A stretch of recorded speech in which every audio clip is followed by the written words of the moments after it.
Okay, let's get started. Welcome to the Foundation's Conversations at Home program. I'm Jenelle Riley from Variety. Before we speak to our guest today, I want to let you know that the Foundation has set up a COVID relief fund in order to support thousands of union performers who are going through tough times. Since last March, thanks to your donations, the Foundation has given over $6.1 million in emergency aid to more than 6,600 performers and their families. If you are a SAG-AFTRA member and you need help, please ask. And if you can help, please give. Information can be found in the description of this video. Thank you so much for your support. And now, without further ado, it is my pleasure to introduce one of the stars of Cherry. Please welcome Ciara Bravo. Thank you for being here. Thank you for having me. I'm really excited to talk to you about this. Absolutely. Yeah, there's so much to talk about with this. I know. No shortage of topics, that's for sure. But before we get into the film, because this is an audience of SAG-AFTRA actors, I actually always like to ask people, how did you get your SAG card? Whoa, that's a great question. Let me dive back into my past. I think I first got my SAG card. It was Natasha Bedingfield music video for Love Like This. It's a great song. Yeah, incredible song. We love Natasha Bedingfield. Big fans in this household. I think that was when I was finally like, okay, my mom rather was finally like, okay, you have to get your card now. And I was like, okay, yes. And it was like this big step where I really felt like, I don't know, just felt cool. I mean, because you're still young, but you started at a really young age. Mm-hmm. Did you always know this would be a career, or were you just kind of having fun? For the first few years, I was just having fun, mostly because it felt so out of reach. It never felt like it was a real possibility, especially growing up in Ohio, where I'm from, or Kentucky. It's not a career that's ever talked about or presented as an option. So the second that it was, I really dove into it, and I didn't develop any real attachment to it until my first big job on a television show on Big Time Rush, where I got the first taste of like the technical aspects and developing a family with the crew members, and then moving on to the next TV show, Red Band Society, where I was playing a little bit of a heavier part. So I got to dive into more of the research and learn about building a character. And that's when I fell head over heels, and it has my heart now. There's no turning back. You're being modest. It was a very intense character. She was a cancer patient. She was, yeah. She was in. She actually was battling anorexia. That's right. Yeah. But you're right. Cancer was a huge part of the show. Yeah. No, I remember that show with Octavia Spencer. It was such a great cast. It was a great cast, and it was a really nice show to work on. Just lovely people. Before we get into the Cherry questions, I want to let all the people viewing right now know that if you want to put a question into the chat, I'll try to get through as many at the end of the conversation. Feel free to just submit it there, and hopefully I'll be able to see them. But I do want to start at the beginning with Cherry.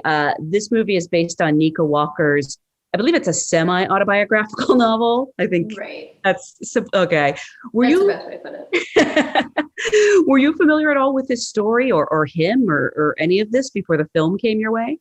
I wasn't familiar with him, but I was familiar with the book. A friend of mine had read it and recommended it to me because he really enjoys that like super dark, kind of bleak, but still funny telling of life. And I think that Nico balanced that really, really well. So I was familiar with the story. And then when I read the breakdown of the script in the audition email and like realized what they were wanting to do with it, I was really, really excited about the project. Was it an audition process? Did was it a tape first and then you went in person, or was it just a meeting? It was kind of unique in that it was a tape, and of course, like I saw the names attached to it. I was like, this is so out of my league. There's no way I'm going to be working on this movie. But per usual, I left it all on the table in the tape and just gave it 110%, sent it in, forgot about it for my own sanity. And then, God, I want to say it was probably 4, maybe 6 weeks later, I got a call from my agent letting me know that I got the part. There was no, right. I thought he had the wrong number. I was like, dude, you called the wrong actor. I was like, I haven't heard about this in weeks. I had no idea that I was still in the running, that I was even being considered. So it was quite the pleasant surprise, as you can imagine. I'm not surprised on one hand because you're a great actor, but I'm just surprised because, I mean, it's the lead female role opposite Tom Holland. It's a character who goes through so much. Did you even have a meeting with the directors or anything before they offered you the part? No, I know. So I'm like, I don't know what I did in that audition, but I was going to say, I want to see this too. I know. Oh God. I sent a clip. There's like a 15-second clip. I don't want to spoil anything, but it's for part of the scene with the safe, where of course Emily is like in the depths, you know? And there's this one part where she's like, stop saying that. I don't know what it means. And I just took that and I sent it to my family because I thought it was funny. And they were in the family group chat and they were like, what is this? What's going on? Are you okay? What's happening? I was like, oh, sorry. I thought we were going to laugh. I didn't mean to make you worried. But yeah. Shows what a convincing actor you are. Right. Like, she's been taken hostage.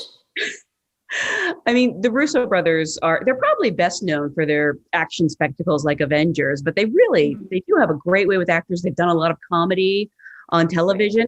At what point did you finally meet them and what were they like to work with? About 2 months before we started shooting, I got on the phone with them to talk about the script as a whole, how they planned on shooting it, and their thoughts about Emily and my thoughts about Emily, just to sort of like get on the same page and know where we were headed. So that was the first time in meeting, but we didn't meet in person until I arrived in Cleveland. And I sat down with the brothers and with Tom. And again, we had another moment, quite a few moments over the course of shooting to just decompress and sit down and speak and listen to each other and hear our ideas and our thoughts and share what we had learned through our individual research to try to build a more convincing reality. And that was the first time you met Tom as well? Yeah. Again, I'm just surprised because the film hinges so much, on your relationship and your chemistry. It's so wonderful. I'm just surprised they never did any kind of a chemistry read. Was it pretty instant when you first met? I got really lucky. Tom's a wonderful person and he's an extraordinary actor, and he was willing to be so vulnerable and open with me, and developing that friendship before we began shooting, I think was a total game changer. And knowing that we both had a partner going into this and someone that we could lean on and who would catch us if we fell. And I just felt very connected to him. And I found it very easy to go to the places we needed to go to tell this story well. I mean, it really feels like he's literally and figuratively in this film, your partner in crime. Yeah, exactly. I mean, you're all your scenes are opposite each other, more or less. You both go on this crazy journey together. I'm curious about the research you did before you got to Cleveland, and then once you started talking to Tom, if you sort of shared research with each other. Yeah, we definitely did.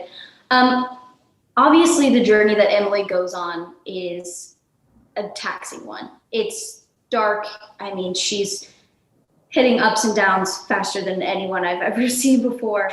But I was really nervous. I wanted to approach her journey with as much respect as I possibly could, especially in terms of her addiction and her battle with addiction, because that's something that's so personal to each and every person who goes through it. But it is oftentimes a battle fought in the shadows. It's not something that people, there's in my eyes, unnecessary sort of shame surrounding addiction that is frankly deeply unfair, but it makes it difficult to do research about it online. So I was lucky enough to have a friend connect me with a family member in Cleveland who works at a rehab facility, and they were kind enough to open up their doors to me and let me speak to anyone who felt comfortable sharing their story, many of whom were employees themselves who had been through the program. And listening to them talk about their journeys And, these minute details that you really don't know unless you've been through it yourself, tics that you pick up, the way your wardrobe changes throughout your addiction, how you look at yourself, how you feel about, if you can look at yourself, how you feel about yourself, how you feel about your partner. It was a really extraordinarily humbling experience, and it opened my eyes to a whole new world that I'm, really glad I was granted access to. And I know without their vulnerability, I wouldn't have been able to do half the job that I did. So I really owe them a lot. Yeah, it was great. Have they seen the movie yet? I have no idea. I'm so scared. I'm so scared for them to see the movie. I hope that I do them justice in some way. I know that there'll be a screening in Cleveland sometime soon, virtually. So I hope that they all get the chance to see it and just know how grateful I am.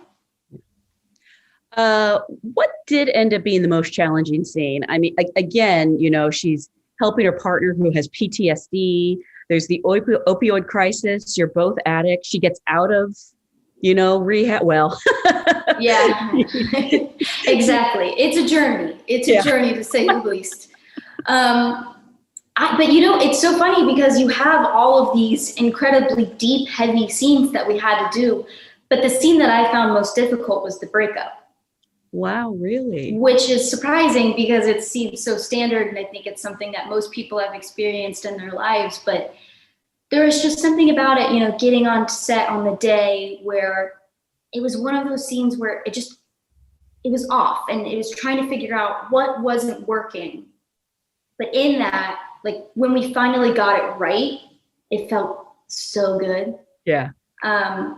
But I wanted to make sure, because it is quite a nuanced scene, and that, like, Emily does have feelings for Cherry, but there's fear, and you have to put up this wall at the same time while still feeling those feelings. And but I actually think it was kind of nice that there was that sort of disconnect and sort of struggle in trying to figure out what the scene was, because I think it was so true to where both of the characters were at as well.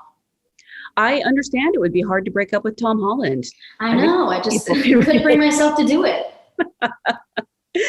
Actually, I believe I read somewhere that Tom didn't meet Nico, at least before shooting the movie. Did you have any conversations with Nico before or even after? No, I didn't. It didn't feel necessary for my research process. Much like how the book is once removed from Nico's life, the movie is once removed from the book. And the character of Emily in the book is completely different from the character of Emily in the movie. So it didn't feel quite necessary for me to speak to him. But yeah, I think it was just like Tom had a voicemail that one of the Russo brothers had. And so he listened to that voicemail over and over and over again to try to pick up on the cadence of Nico's voice and his characteristics. Tom's such a talent. I mean, truly. I mean, you've seen the movie. Do you ever find yourself, watching him act and kind of getting lost in the moment and forgetting you're there to do a job too? Yeah, and that's when it feels so right, when you're both so in it and so taken that you step out of reality for a second and fully into the scene. That's the magic. That's what you're looking for. I think what a lot of people might not realize, because this movie looks fantastic, it goes all over the world in just the first half an hour. Right. It has these great action sequences. This is an independent film. This didn't have a huge budget. Was it hard to make? I'm guessing there weren't fancy trailers that you could hang out in all the time. Right. I mean, it still had the luxuries of like some of it wasn't an indie in the filming, but the budget itself, yes, was so small that it had an indie schedule where we were like busting through these days, and we were cramming so much in to, I think we shot French hours. So God, you don't take lunch. You work through lunch, but you shoot a shorter day, which I loved. As an actor, it felt so nice to not have to like step out of it for a second and then try to get back in it. But that meant, I mean, we were cramming scenes into these days. But I have so much respect for the Russo brothers. I don't know what magic they were working. They still allowed us so much space as actors. It was great. They're incredible directors, especially for an actor.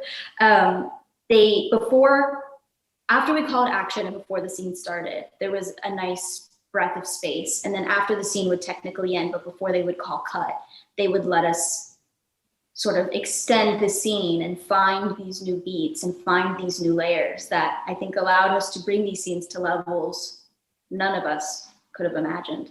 Yeah.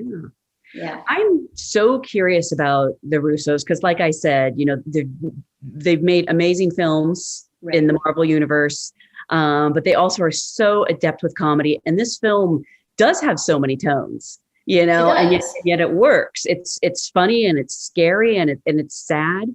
Was that all on the page? Did you sort of find it, when you were shooting, or maybe it was found in editing sometimes? I'm sure. Yeah, I think a lot of it was found in editing as well, but so much of it was on the page. I got to give credit where credit is due. The writing was great. It was fantastic. There was so much to go off of. And speaking with the brothers and looking at the vision boards they had on every wall of the production office in this like massive room, it was very clear what their plan and what their idea was for each chapter of this movie. It was really impressive watching it come together on the day as well, because there was this sort of improv atmosphere. And when you have a group as talented as the Russo brothers and our DP Tom Siegel and our cameraman Jeff Haley, who are just out of this world, they were walking around, and I remember Tom one day, Siegel picked up a magnifying glass and he was like, "This will be great for this next sequence." And he literally like took a prop and taped it and on the front of the lens, and they used it for like Cherry when he's high at one point. And it was just, it was perfect. So it was nice to see art like being made, the process of it coming together. It's a little bit of a cliche, but it's actually true in this case. The location, Cleveland, really is a character in the story. I know from people who have read the book, who are from Cleveland, they say it's so vital to the story itself. Right. I don't know how early you got there before you actually started shooting, and if you feel it made a big difference actually having your feet on the ground in Cleveland. It completely does, without a doubt. I mean, this story wouldn't have been able to have been told anywhere else. I don't think you could have shot the movie anywhere else. It is a Cleveland story through and through. I went about a month early. I got there like early September. The dates are totally flying out of my, after this past year, I'm like, what? I'm like, what's time anymore? It doesn't exist. It's fake.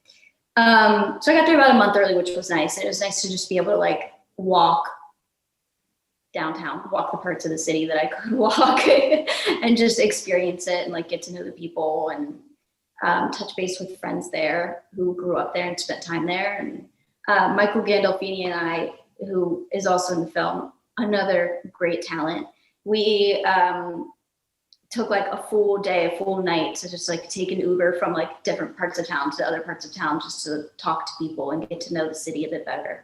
And that was really nice.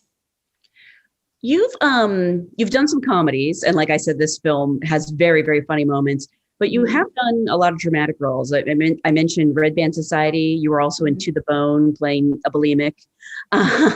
What has been your most challenging role? I'd say the role of Emily has certainly been the most challenging by far, but also one that's so close to my heart. Was it ever hard to leave at the end of the day? When you're doing these hours, so immersed in this lifestyle, and then you go home at night, was it ever hard to shake off? No, I try to make it a rule for myself to leave it on the set. When you're going to these places, as soon as they call cut and I know that we've got it, I make sure that I step out of it. Otherwise it'll eat you alive. But Tom and his group and the brothers were really, really, really great about making sure that like we had a place to go and decompress afterwards, whether it be like a big family style dinner where we would all sit down and enjoy each other, or going out for drinks, or going out for and dancing, just a way to let go of the day and shake it off so that we could have the energy and the mental space to come back and do it again the next day. We filmed, I mean, like I said, as we have mentioned a million times over this interview, it is a very heavy movie, and we had to go to some extremely dark places, and we shredded ourselves for this movie, cast and crew alike. But I don't think I've laughed so much on set before. Really? Truly. Which I think was important. It kept our heads on our shoulders. Yeah, you need that balance. Yeah. I'm curious about the physical transformation, because you and Tom actually both look very different by the end of this film, not just because it's been a few years, but obviously the body goes through changes when you're an addict. How did you sort of prepare for those? It was nice, the scheduling of the shooting, because we did Dope Life first, which is what we call that chapter of the film. But that, I know, but it gave us time before we started shooting to prepare and lose the weight that we wanted to lose. Of course, Tom, coming off of a movie like Spider-Man, had to drop a lot of weight to then turn into a convincing heroin addict. So that was nice. But then, of course, makeup plays a huge part of it as well. We got to give credit where credit is due. We both had some wonderful teams working alongside us to help us build these characters through the different stages of their lives. That's nice. It sounds like you got the really heavy stuff out of the way first. Right. It was nice. And then, of course, like, gosh, once we left Dope Life, it felt like a weight was lifted off of our shoulders. You know, okay, we can get into this lighter stuff. It'll be easier from now on. And then the brothers came to us probably, gosh, I want to say like 2 weeks before we finished shooting. They're like, okay, so we've added some scenes. It is in the Dope Life portion. And we're like, you gotta be kidding me. So now, of course, like Tom's like losing all of this weight again to get back into it. Ugh. He always jokes, he's like, I swear the brothers are trying to kill me. It was really funny. But we did it, and I think they're some of the most important scenes to the film, and it wouldn't be the same without them. By the way, Dope Life is a good alternate title for Ciara. Right, Dope Life. I just want to remind everyone watching, if you have a question, put it in the chat. I'll try to get to those now. But I mentioned before, you've worked with a lot of great filmmakers. I don't know if you actually got to like work one-on-one with Steven Spielberg on Red Band Society. I wish. I know. Him seeing my test tape was enough for me. As soon as I heard like Steven Spielberg signed off on my name, peak, 100% peak. That's amazing. I was like, this is it. I'm done. But what do you like from your directors and your filmmakers? Like, are you someone who wants them to be really hands-on? You know, there's so many different styles, and do you have a favorite? Yeah, I really pride myself on being a team player. I'm down, you know, to tell the story how you want to tell the story. But I do think that there is value in listening to the actor's perspective of a character. I'm very much so a collaborator. So I like to hear, you know, I do my own personal work, and I build this character into this person, but then I like to sit down with the director and hear their thoughts on the character, and the writer and hear their thoughts on their character, because they are all three independent, and you can sort of see where other people's personal experiences bleed into like their thoughts in developing this character. And sometimes people have perspectives that I just won't be able to have. And I find that in speaking and collaborating in that way, I'm able to just get a better view of who this person truly is and can be.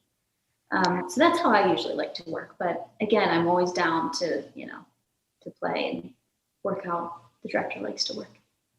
We have a question about working with filmmaking brothers. Just sort of curious how it works. Do you think of them as one entity, or does one like specialize in actors, one in tech, or how does it work?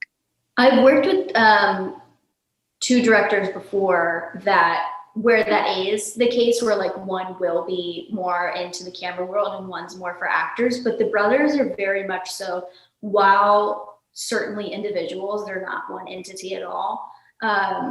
They both have a wealth of knowledge in both acting and cinematography. So it was really interesting watching them work in that way. I don't know. Are you a sibling? I always like to ask this before I tell this. I have two brothers. Okay. Yeah. So as a sibling, do you think you would be able to do something like make a movie with them? No, my brothers are so different from me. So different. Right.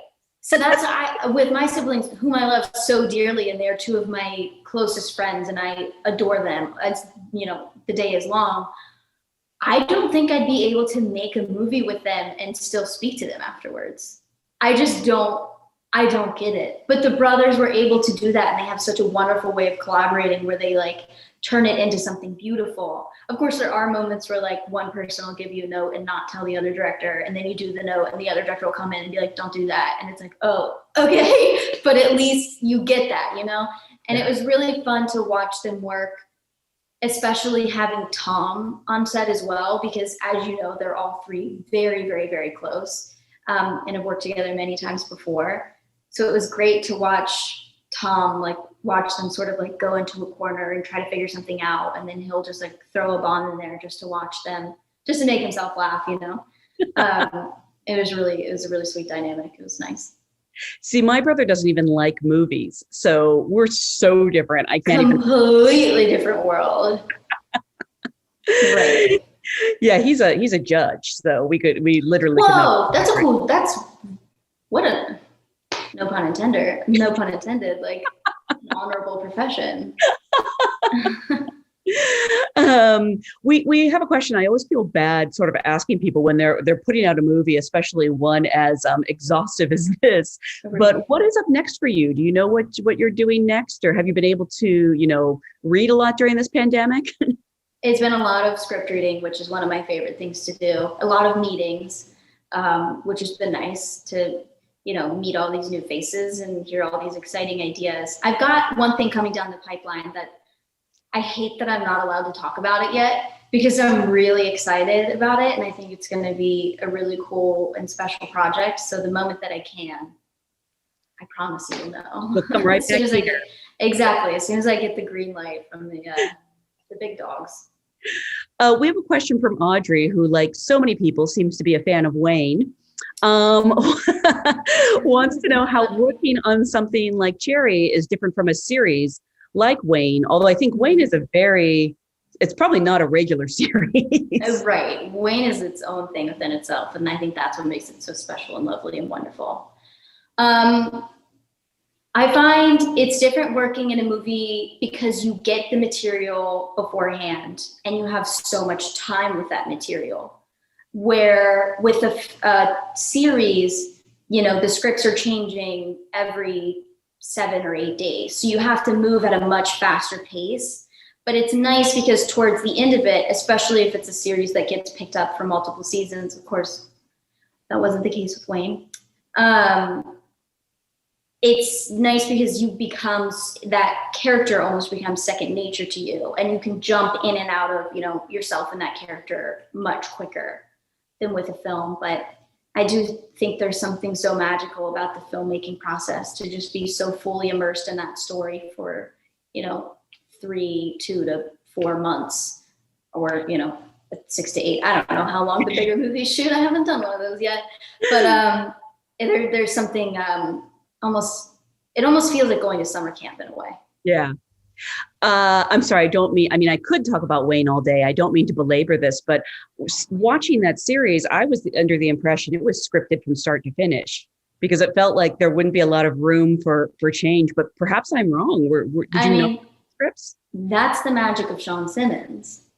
Our creator and showrunner, he knew what he wanted this story to be. He had it all in his head, years before it even got picked up. He knew who these characters were. He knew what this story was. There was no question. He got into the writer's room the first day, and he's like, I just talked for 6 hours. I just talked and talked and talked and talked and talked and talked and talked. And then they knew, had all of the episodes breakdowns already ready on their first day. And then he handed out, everyone got their own episode assignment and did wonderful, beautiful work. And then it goes through the Sean Simmons filter one more time and becomes the magic that it is. Amazing. Right. So I think that's why it has that feel. Yeah. Did he have other seasons planned out? Because Yeah. oh, I think he wanted to do 3 seasons and he had them all planned out, but unfortunately, life doesn't always go the way that you want it to. well, never say never. Things are always coming Exactly. back these days. I love a surprise. We have a question from Unicorn Rose. Wants to know, what is your process when you first get a script? That's a great question, and I love your name, Unicorn Rose.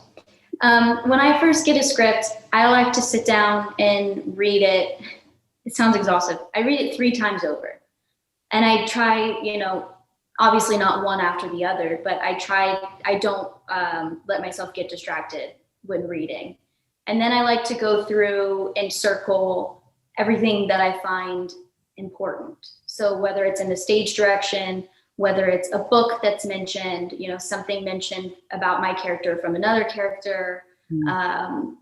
I try to find the little beats and the little moments and treat it almost like a puzzle. And I'm discovering all of these hidden pieces within the story that I can then put together to make a full image or a full character, a fully realized human being.